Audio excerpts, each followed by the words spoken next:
This episode of Sundays with Cate is sponsored by Payoff.com. You've tried balance transfers and budgeting, but high interest rates and unrelenting bill cycles make it impossible to get out of credit card debt on your own. Instead of another new saving technique, you need a clear path out of debt, and that's what a payoff loan can do. A payoff loan is a personal loan backed by member-centric credit unions designed to help you pay off your credit cards. With rates as low as 5.99% and loan amounts up to $35,000 with no hidden fees and personal customer service support from Payoff to help you reach your financial goals. Some of the benefits of a payoff loan may also include potential credit score boost, one monthly payment, and savings from lower interest rates. Go to payoff.com/sundayswithkate to learn more. Checking loan rates won't affect your credit score. Try something new. Pay off your credit card debt with Payoff. NMLSID number 1396805. Not all applicants may qualify. Loans only available within the United States. Loan is not available in all states. Payoff works with lending partners who originate the loans. Additional terms, conditions, and eligibility requirements may apply. More information is available at payoff.com/sundayswithkate. What you do on Sundays? We talk about Cate Blanchett, the acting, the costumes, the awards, but mostly the Blanchett of it all. Oh, I'm not acting. You think this is a love affair? I saw you, Erica. Meeting in the middle. This is Sundays with Cate, and I'm your host, Murtada Elfadl. Welcome to Sundays with Cate, the podcast series about the films of Cate Blanchett. This is your host, Murtada Elfadl. Every week we choose a Cate Blanchett film and we talk about it with a guest. We have discussed Elizabeth before, but it was such an important movie in Cate's career that I thought more discussion, why not? And I'm very excited to have my guest for this episode, Izzy from Be Kind, Rewind. Hello. Hi. Thank you for having me. Oh, you're welcome. I'm very excited to have you. I'm a huge fan of your videos on your YouTube channel, Be Kind Rewind, because you dissect Best Actress in a way that brings, the historical context, but also all awards, and the intersection with race and with gender. So I thought it would be a good conversation to talk to you about the 1998 Oscars, where Cate was nominated for Elizabeth, but Gwyneth Paltrow won for Shakespeare in Love. Mm-hmm. So first, Izzy, just general impression about Cate Blanchett. I know she's one of the actresses featured on your banner on the channel. Yeah, and that is for a reason. I absolutely love Cate Blanchett, which, I haven't talked about her much on the channel before, just sort of, I guess, only in this video and a little bit in my most recent video about Mrs. America. But she's just absolutely one of my favorites. So I would say that my overall impressions are quite positive. All right. So I think we're going to have a lot of fun because Cate is absolutely my favorite actor, and which is why I have this podcast. Was Elizabeth the first time you saw Cate, or do you remember the first movie you saw her in? The first movie I must have seen her in was probably Lord of the Rings, because I think that I must have seen that when I was like 10 when it came out. Mm. So I was probably too young at that point to have actually seen Elizabeth or Talented Mr. Ripley in a theater. Mm-hmm. But I feel like I've always known about her because I've read entertainment news for so long. And she would have been in Entertainment Weekly and all those things like before Lord of the Rings, most likely. So yeah, I just feel like she's just been around in my consciousness forever.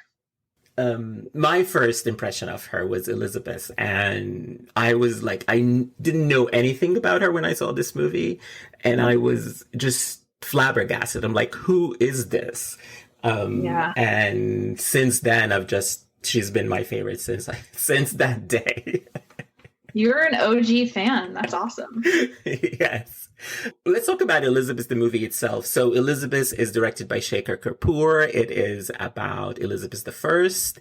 It was released in 1998, and the movie starts at the end of the reign of Queen Mary, who was Elizabeth's older half-sister. And Elizabeth is introduced as a teenager. I think she's 16 at the beginning of the movie, and the movie charts her journey from that young girl to becoming a monarch, to becoming a stateswoman, until the end. She is revealed to be the Elizabeth that we know from the legend of Elizabeth I, with the white makeup and the short red hair. So it's a complete transformative performance. And it's also one of those big, huge movies where every scene is about the character. So it's called Elizabeth for a reason. Even in the scenes that she's not in, people are mostly talking about her or about her kingdom. So no wonder, like, she made such a huge impression with that role and that performance. Yeah, absolutely. I hadn't watched this movie in a long time, but then watching it for this one, it was good to revisit it, because I feel like that I've seen this less than its sequel, the Golden Age. I feel like that's the one that's talked about a little bit more often. Although I do think this movie is better than the Golden Age. Do you agree? Oh, definitely. Yeah, I agree. But that one has like the line that has the hurricane. Oh, I have a hurricane in me. You will leave my presence, sir. Go back to your rat hole. Tell Philip I fear neither him, nor his priests, nor his armies. Tell him if he wants to shake his little fist at us, we're ready to give him such a bite he'll wish he'd kept his hands in his pockets. You see a leaf fall, and you think you know which way the wind blows. Well, there is a wind coming, madam, that will sweep away your pride.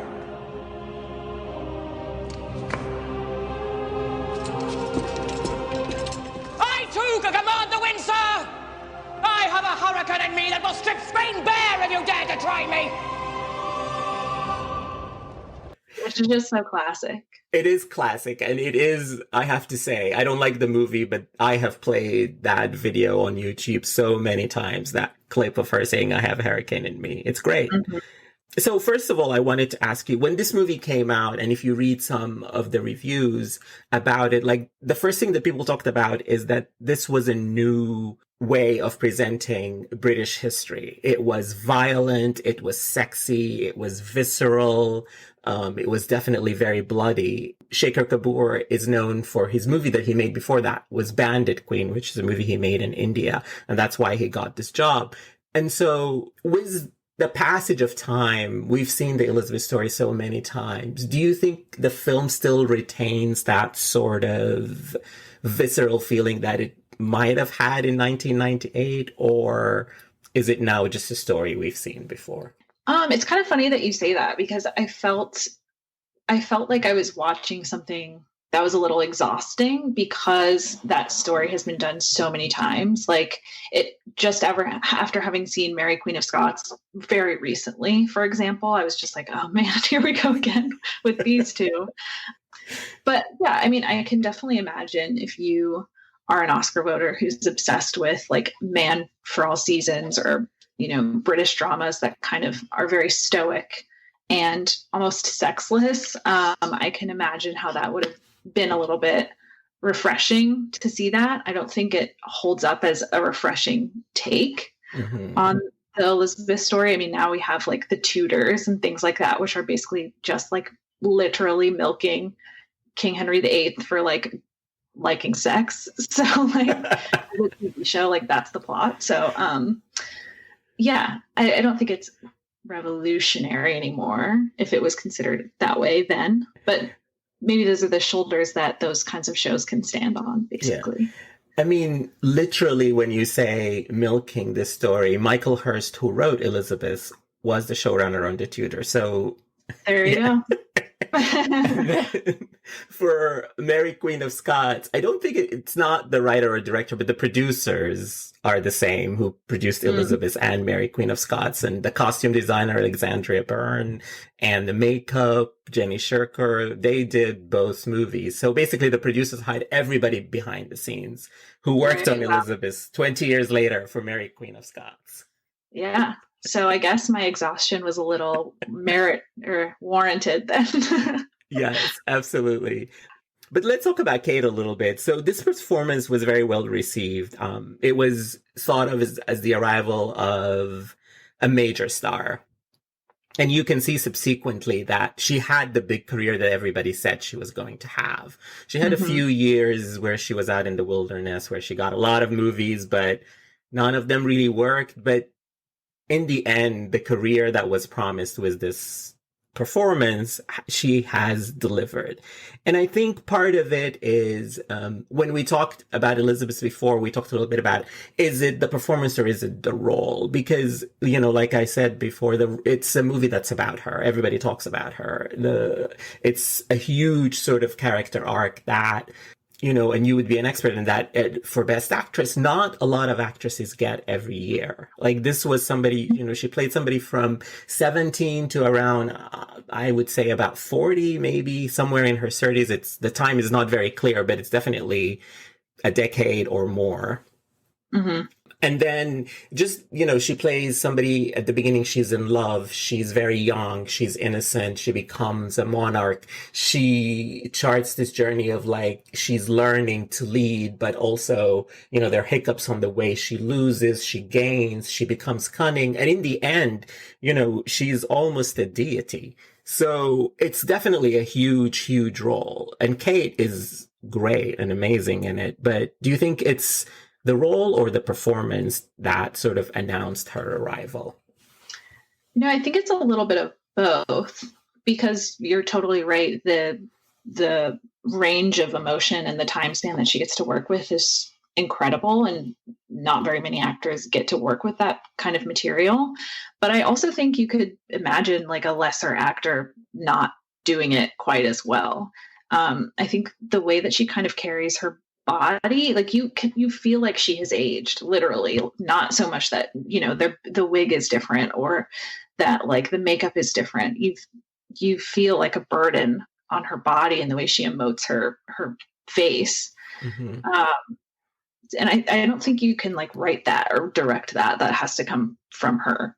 And so I definitely think there's a special something that she can add to something like that. But of course, you have to have the opportunity to do it. So I really think it's a great performance, and I love a lot of moments in it. So I know we talked about the hurricane, and there is no hurricane scene, but there are a lot of scenes that I think sort of show us this character arc that she's on. One of the scenes very early on that sort of made me just snap and stand and look at her. This is obviously, I don't remember it from way back then, but just when I was watching it this week to talk to you, it's very early on when she's arrested by Queen Mary and her henchmen. And it's a scene that's very uncomfortable, very claustrophobic. She's in the Tower of London. It's dark. There's like 6 men surrounding her very ominously. And they're just asking her a question, trying to get her to, you know, say that she is a traitor when she's not. And Cate vacillates between fear and trying to hold it together while also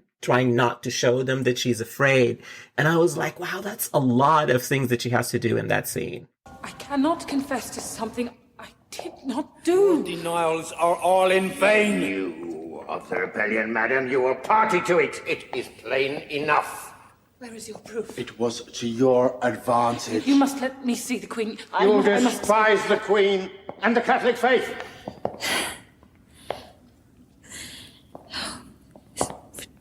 I am a true and faithful subject. I attend Mass. You pretend, but in your heart. Speak up! Why we must tear ourselves apart for this small question of religion. Catholic and Protestant. You think it's small, though it killed your mother? We all believe in God, my lords. There are a lot of scenes like that, actually, where she just kind of has to like fake composure as she's sort of becoming this monarch.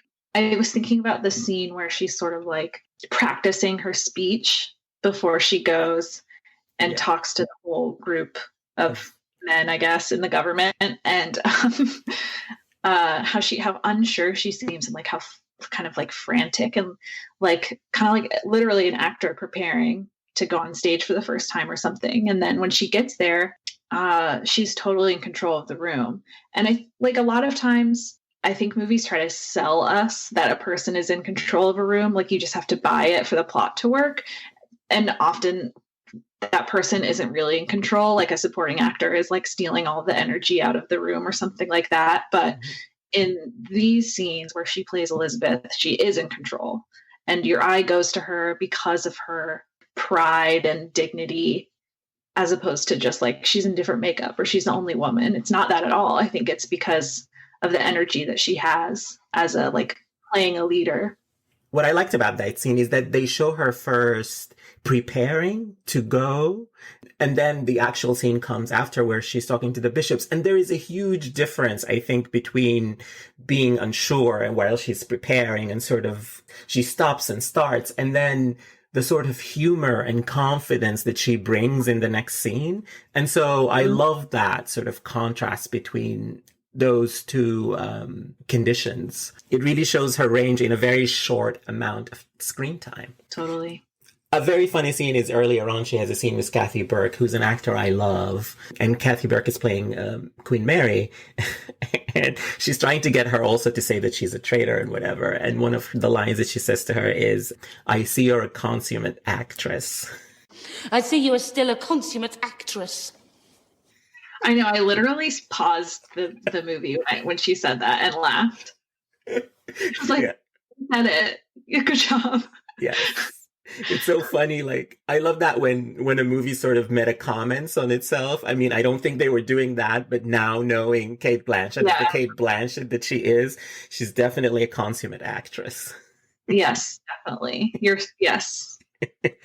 A lot of the plot of this movie is about who's gonna marry Elizabeth, or who will she choose to marry. So the King of Spain, who is married to her sister, offers his hand.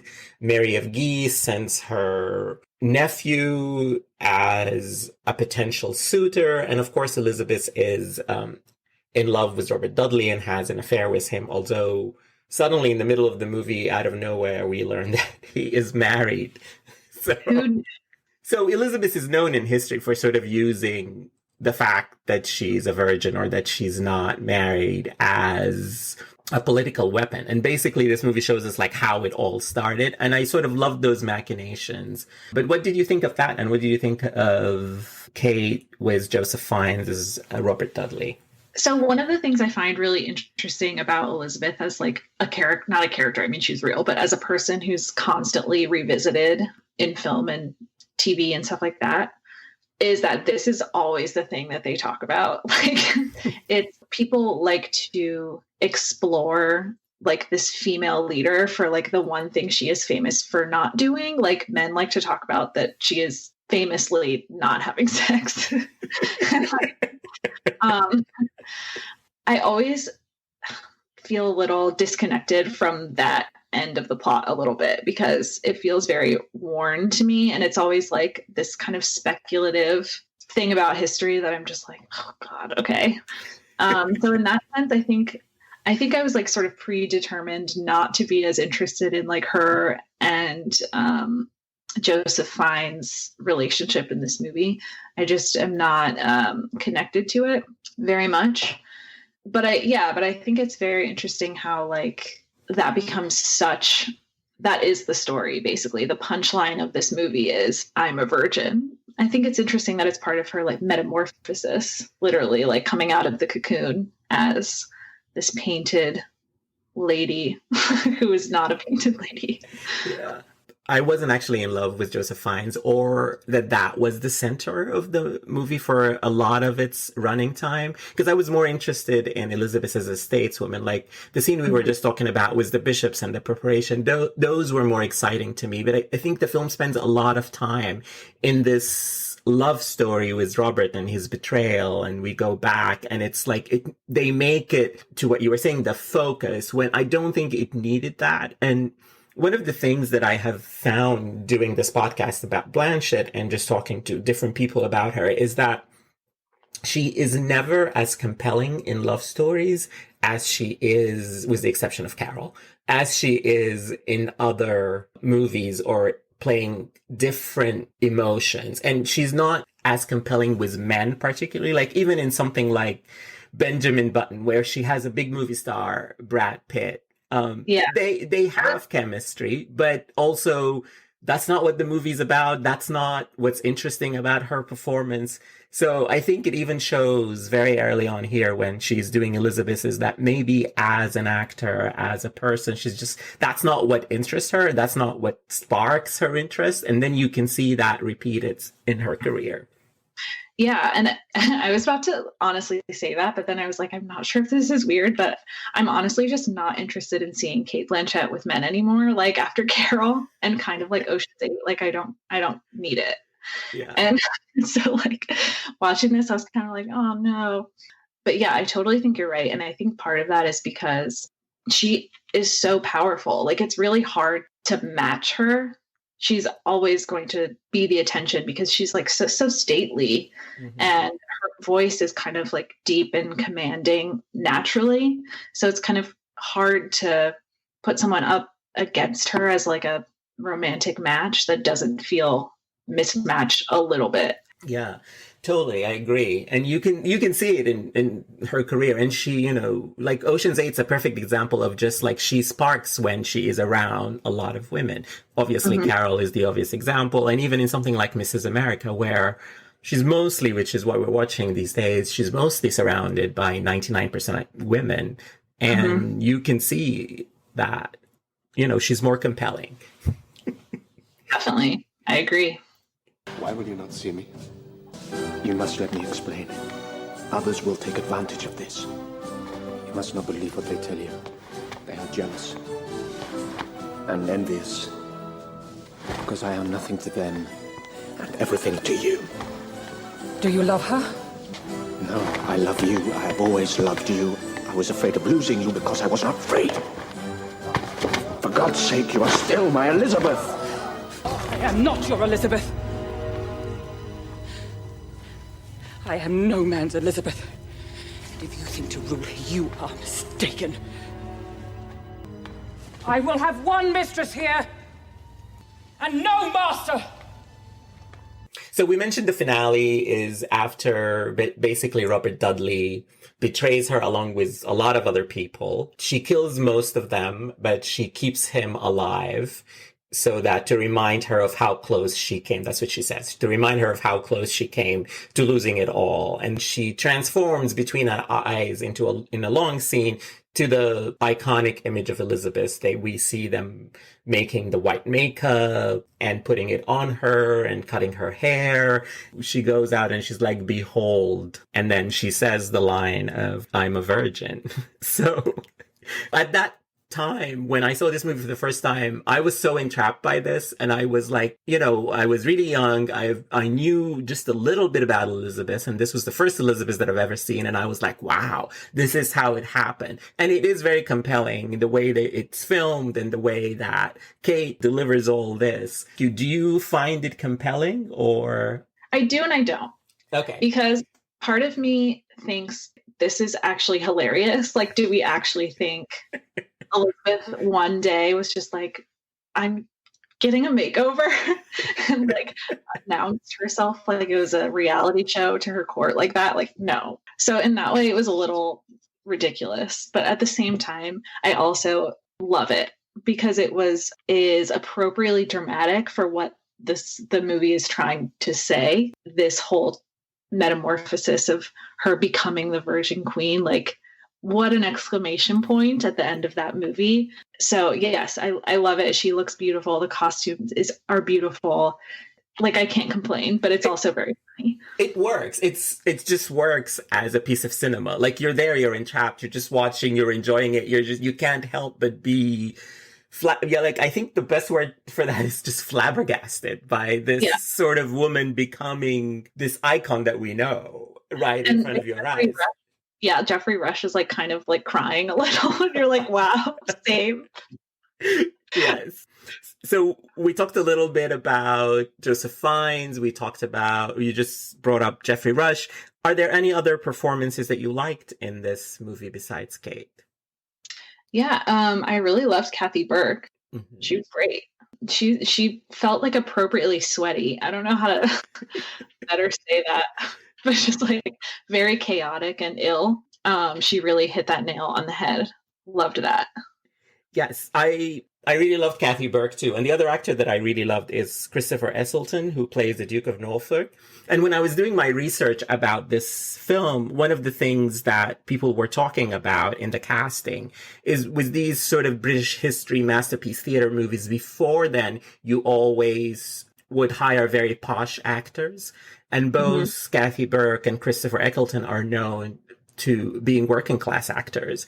And so Shekhar Kapoor, who's Indian, did not have these qualms, and he just cast who he wanted. And I think the energy that both those actors bring to the movie is like, Christopher is just walking around, and every time he walks around in this movie, I'm just excited because he's determinedly walking. And Cassie brings this vulnerability, but also just to what you termed sweaty is just something you don't see in this movie, in a movie like this at all.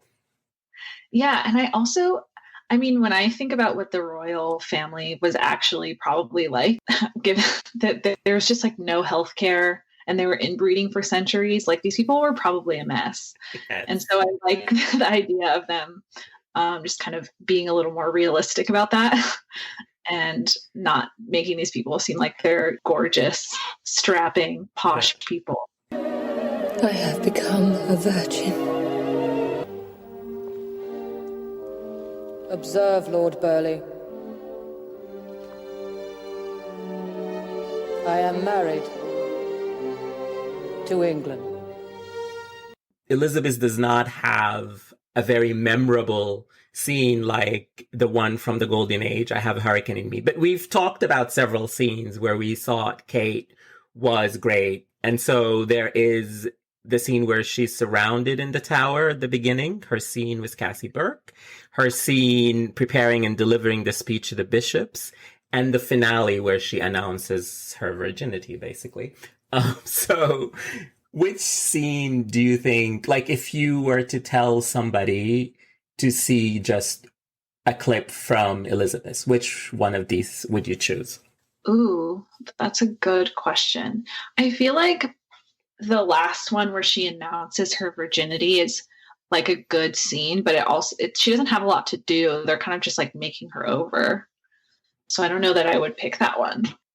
The one I would maybe show them is after the failed invasion of Scotland, I think, where she kind of charges through the hall and she screams and it like fills up the entire room. And then she goes and I think she has a conversation with Jeffrey Rush. Yeah. And I think that's the first moment where she's maturing very quickly. She realizes the responsibility that she has. I think that sort of sets her on this path of really taking her job seriously. Because before that, it was only like, oh, I kind of accidentally became queen, and then we have a party, and I like get to hang out with my boy toy a little bit. But after that, it's like it's very real, and I love kind of how quickly she can shift gears like that in that scene. And that's the scene where she questions why they sent boys to war, right? Yeah, she's great in that scene. Yeah. It's a good one. So we talked about how Elizabeth is a part that people just keep making this story. So, Bette Davis played her, Glenda Jackson played her, Margot Robbie recently, Helen Mirren did a TV series. And it's because, Elizabeth I is a big historical character. Why do you think people keep going back to her? I think it's a really nice way to combine like the high stakes of being a leader and like the very real wars and things that she was going through with romance. It's just like very flashy And there's a lot of ways to be kind of speculative about it and make romance the center of this like very high stakes backdrop. So it's a good venue for someone who wants to like go around and shout at men and look kind of cool in a costume. Yes, absolutely. For me, I'm not a person who's super into costume dramas. That's just never been my favorite kind of thing. And like, I guess a good example of that is how much whispering there is about murder. Like, I just can't do it. So half of this movie was people being like, "Oh, what if I die?" Which I thought was, that's kind of not as particularly compelling to me. But I will say, like, I've seen this one maybe 3 times, and I've seen the sequel probably more than that. And I think it's a testament to Cate's charisma as an actress that I want to return to these stories, because ordinarily I probably wouldn't. But I think that she's just such a fascinating person to play a leader like that. Yeah. And I think she makes it worth it. Yeah, it's so funny. I was just watching this interview she did on Instagram with W Magazine, and they asked her, is there a role that you want to return to? And she's like, I feel that Shekhar Kapoor and I are not done with Elizabeth. And I was like, let's go. Yeah, she wants number 3, I guess. She told this story about how he told her that before she died, Elizabeth stood for 14 hours straight to prove some point. I'm not sure the details of what she was saying, but something like that. And she's like, she keeps thinking about that. So maybe it's going to happen. Yeah, she's in shape. She could do it. Yeah. We will be back in a moment to discuss the 1998 Oscar for Best Actress and Cate's first nomination.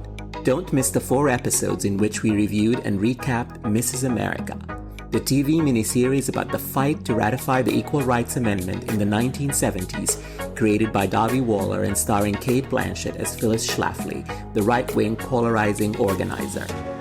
In those episodes, we discussed the historical context and how the show tackled race within the 1970s women's movement and shone the light on second-wave feminists. We reviewed the performances of the stellar cast, not just Cate, but also Uzo Aduba, Rose Byrne, Margot Martindale, Tracy Ullman, and Niecy Nash. Included in the 4 episodes is an interview I conducted with Bria Simone Henderson, who played activist and former Ms. Magazine editor Margaret Sloan Hunter. She talks about how she got the role and what she hopes audiences take away from the show, and even tells us a Cate Blanchett anecdote.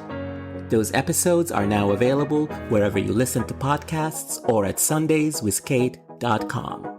If you're enjoying the podcast, please rate and review.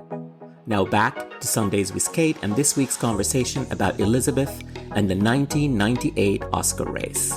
In 1998, when this movie was released, Cate Blanchett was known as a theatre phenom in her native Australia, where she came out of drama school with a performance of Oleana that people just talked about, made her a huge, not a star, but made her just a huge talent that people were talking about. And she did lots of stage work in those years. And then she made 3 movies before Elizabeth. She made Thank God He Made Lizzie, Oscar and Lucinda, and Paradise Road. But this was her international breakthrough.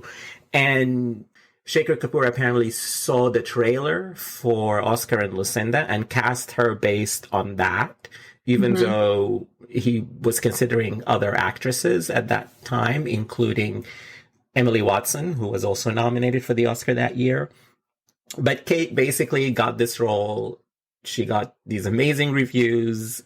Everybody was talking about her. It was sort of predestined that she's going to get the Oscar nomination. The movie came first before some of the other movies that were nominated that year. So for a little bit, she was thought of as the front runner, as the person to beat.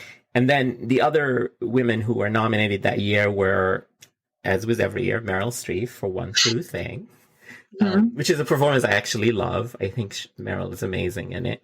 And Fernanda Montenegro for Central Station. Fernanda Montenegro, a Brazilian actress, who we've seen last year in the movie Invisible Life. If you've seen that, it's on Amazon right now. It's amazing in it. And so she was the critics' favorite. So she won the bulk of the critics awards, including the Los Angeles Film Critics. She won at the Berlinale. She came second at National Society with Cate. And the winner there was Ali Sheedy for High Art. And then Emily Watson for Hillary and Jackie. And we talked about Watson in that she was being considered for Elizabeth. But I think this is more of like an afterglow nomination because for 2 years after Breaking the Waves, because Hillary and Jackie is a forgotten movie. I haven't seen it. I tried to find clips of Fernanda Montenegro. I've seen Central Station maybe a long time ago, and I don't remember much of it, but I remember I was very taken with her. It's definitely sort of like the performance is the reason to watch that movie, and it's a great movie. But there are not even clips available. Meryl, I've seen a few clips. I've seen that movie. I love Meryl in it. She plays a cancer. So it's got a lot of the tropes of nominated roles. Like she's a cancer patient. She's dying. She loses her hair. She has a problem with her husband and with her daughter. What are your impressions of Meryl and Fernanda? I love Fernanda because my dad's Brazilian. So I feel like I have to claim her a little bit just to kind of support the country. Yes, I think I'm always kind of a sucker for the actors who win a bunch of the critics awards, but just by nature of, not being famous enough or being from a different country are not going to win. It's always sympathetic to that. And almost 9 times out of 10, they're the one I want to win. So of course that makes me very sad. I do wish that she'd had more of a real shot with that one. Meryl is Meryl in The Wonder Thing. That is very clearly a supporting role. So I think that's a little bit just a consequence of her being Meryl Streep. She is wonderful in it. It's a very sensitive performance. I wouldn't begrudge her a nomination, but I think it's a little in the wrong category, perhaps. Yeah, I do like her in it. I found a very funny tweet. I do not speak Portuguese. The tweet was in Portuguese and it was translated by just Twitter. So if I got it wrong, I'm sorry. But it was somebody who was getting a nugget from an interview that Fernanda Montenegro did, I think, a year ago or 2 years ago, and they asked her about the Oscar nomination. And she basically, in that interview, said that, of course, I thought I wouldn't win. Meryl Streep was nominated, Cate Blanchett was nominated. Yeah, I had no chance. And she never mentions Gwyneth Paltrow. So, wow. That's amazing. I wonder if she knows who won, or if she just thinks one of them, presumed that one of them won. Yeah, I don't know. I couldn't tell you. That would be funny if she thought that. Gwyneth Paltrow is the winner, and we want to talk about, how she won or why Cate didn't win. You have a fantastic video on your channel about that year, and you talk a lot about the Harvey Weinstein connection. Gwyneth Paltrow was in a Harvey Weinstein movie, not only won Best Actress, but it also won Best Picture in a shocker. So everybody should go watch that video. Gwyneth is great. I love Shakespeare in Love. I think Gwyneth Paltrow is a good actress. I think she's really good in Shakespeare in Love. It's her best performance. Definitely one of the best movies she's been in. So it's a deserving win, but, I wouldn't vote for her. But as I was thinking about why Cate didn't win, and in your video, you mentioned that a lot of the reviews talked about Audrey Hepburn when talking about Gwyneth. And that made me think of, Roman Holidays, kind of like a young ingenue in a love story, which is Shakespeare in Love. Cher won for a love story in Moonstruck, even though I think that's the perfect love story. But those are the type of movies that are rewarded in Best Actress. And Cate was playing a monarch, which is a more male role. There are actors who've won for playing statesmen and kings and even dictators. From Idi Amin to Winston Churchill. That's such a best actor part. So do you think that was one of the reasons why Blanchett didn't win? It could be, for sure. And did is that the year that Judi Dench won for playing? Yeah, Judi Dench won for playing Elizabeth in Shakespeare in Love, yes. Yeah. I think that's part of it. I think it's honestly just more... It's easier to absorb, for sure, Shakespeare in Love. trying to think. So the question is like, would the fact that she's playing like a traditionally more masculine job? Yes. That's interesting. I never thought of it that way. Yeah, I mean, I definitely could see that happening. I think Cate was like a little ahead of her time with this performance, maybe because so many performances in the 90s are similar to Gwyneth Paltrow's role in Shakespeare in Love. Like that's a well done version of like a ton of 90s movies. And what Cate is doing is, I think, more similar to what we expect from people now, which is like these kind of like transformative, biopic-y kind of things. You're like, oh, she disappeared. Like, I didn't even realize that was Cate, you know? Yes. That's what people want to say now. And I think that's what she was doing. So maybe it's like a timing thing or just what people were like kind of looking for in like what was popular or trendy for actors to do or how to perform in the 90s, maybe. But yeah, I could totally see that kind of bias coming through. So when you say it was in the vein of other 90s movies, what movies were you thinking of? Oh, man. I just think like of all of the like romantic comedies that were coming out. Do you know what I mean? Like yes. all of like the kind of the early like Sandra Bullock movies.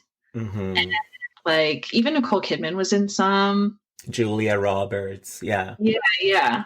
Like it wasn't those movies because it wasn't looked down upon in the same way that those movies were, but it was like it has some similar notes to those movies, or like Ever After even. It's just sort of, you know, looking to the past and like finding these famous things and kind of converting them so they're a little more like relatable and funny. Yeah, it was a comedy, but it was also a historical comedy, and it's also about Shakespeare. So that's probably why it wasn't looked down upon, and that's why it became an Oscar movie, and that's why Gwyneth won. Yeah, I like that. I think that's a good theory. Good as any. When you look back at that year of Best Actress, we haven't talked about Emily Watson. I'll just say very shortly is that I saw this movie a long time ago. I don't remember anything about it. This is a movie that's completely forgotten. Nobody talks about it. But the one thing that I want to sort of talk about here is that Emily Watson and Cate Blanchett, they were both up for Elizabeth. Cate got it. And Emily Watson is an actor I really love. I love her in Breaking the Waves. Every time she appears, it's just like, even in something like Chernobyl last year, even though she is the same age as Cate Blanchett or Nicole Kidman or even Naomi Watts, all these actresses. She was older. She is? No, she's... I assumed she was, yeah. Oh, you thought she was old. Okay. Yeah, she's the same age as them, but she literally could be cast as one of their mothers right now. And that to me is always... Because she, in the theory of everything, she has 2 scenes as Felicity Jones's mother.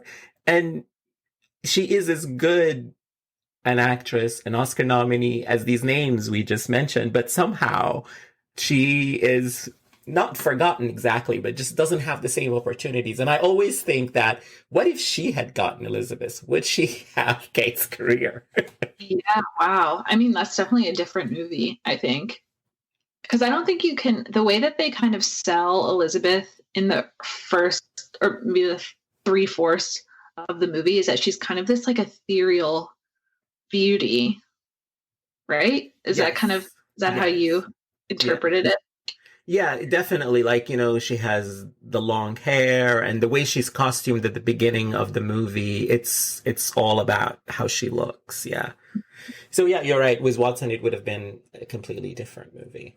But Watson would probably has the look for like later Elizabeth. Oh, for sure. Yeah, definitely. Yes. So Izzy, let's go back in time. Who are you voting for Best Actress in 1998? Well, if I haven't made it abundantly clear, I probably would have voted for Cate. Well, actually, I don't know. Oh, see, now I'm kind of questioning myself. Like, would I have voted for Fernanda? Maybe. I probably would have voted for Cate, if I'm being honest. I'm definitely, as everybody who has listened to just 1 minute of this podcast, all 22 episodes of them, I'm definitely a Cate voter.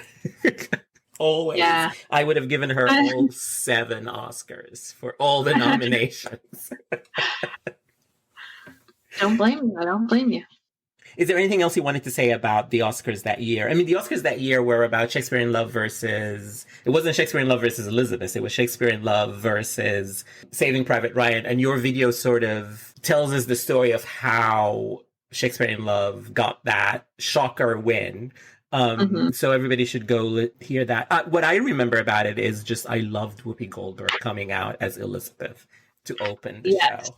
So I remember that. Like, I remember watching that ceremony and seeing her do that. Like, I remember her coming down in Moulin Rouge too. Like, when she was on that big thing, she was such a great host. I really liked having her. Yeah, she's my favorite host. I would say bring back Whoopi. Definitely. I think she said she would do it too. Yeah. On The View. But I guess, you know, they're always chasing young audiences, and Whoopi is not, maybe she'll not bring in the young people, but she would bring the people who love the Oscars of all ages, because she has a history with the Oscars. Good evening, loyal subjects. I am the African Queen. Some of you may know me as the Virgin Queen, but I can't imagine who. It is my solemn task this evening to welcome you to the 71st Annual Academy Awards ceremony. A ceremony devoted to rewarding the many, many people this year who played me, or wrote about me, or designed lovely frocks for me. Because, darling, it's all about me. All right, so I'm going to ask you some questions about Cate. You said the first time you saw Cate was in Lord of the Rings. What is your favorite Cate Blanchett performance? I would say it's kind of a tie between Carol and I'm Not There. I appreciate like both sides of Cate, where she can do these kind of like very traditional, not a romance, but just kind of like an Oscar kind of movie. And then, but also she can be so weird. And I love that. Like, I love how like deeply she cares about like art and theater and being a little wacky, like in Manifesto and that kind of stuff. And I think I'm Not There is just like a perfect example of that. She's so magnetic in that movie. I love both those performances. They're both directed by Todd Haynes. Exactly, right? He just brings it out. He just was so good. So, Cate, yes, we want to see you with Shaker Kapoor again doing Elizabeth, but also call Todd, please. Yeah, maybe Elizabeth directed by Todd Haynes. Sure. The I'm Not There version of Elizabeth. Ooh, that would be so cool. Yes. He can bring, Glenda Jackson, Helen Mirren, Margot Robbie, whoever played Elizabeth before, and he can throw in maybe a couple more and give us that version. I wish like Quentin Crisp were still alive. Yeah. Oh my God. Yes, that would be so amazing. Absolutely. Yeah.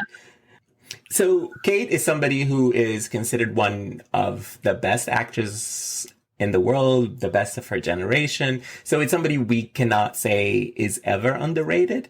But is there a movie or a performance that you love, but you think maybe people haven't seen? Yeah, I don't know that I think it might be impossible for her to be underrated, but like undervalued. I think maybe like I want to see her have fun more. I know Ocean's 8 isn't a great movie. Like it's like not great, but I love that she was just kind of able to be a little bit silly and have fun. And especially seeing her kind of on the press tour of that, just hanging out with the gals and like just cracking up and like being a little inappropriate sometimes was just so funny and refreshing. Someone is missing an opportunity to put her in a really good comedy. Yeah, she's very funny. She's so funny in interviews. Like Thor maybe is a good example of this. Like when they just let her be a little campy and it's good. So I would love to see that. Yeah. Yeah, that would be great. Is there somebody in particular you think should direct that? Yorgos Lanthimos. I would just absolutely kill to see her take on one of his scripts. Because he has a very specific like pattern, like cadence to his dialogue. And I would love to see her do that. Yeah. I would love that too. She was supposed to play Lady Sarah, but couldn't do it because of scheduling. Oh, that makes me so sad. I mean, Rachel Weisz is great. You know, we don't want to undervalue her, but Cate would have been amazing. Wow. I think that'd be almost like too powerful. Like that movie would be like too good at that point. It would be too much. We can't take it. Other than Yorgos, is there anybody else you'd see, an actor or an actress you would like to see her work with? Maybe like Viola Davis. That would be, again, maybe too powerful, but also so good. We deserve it.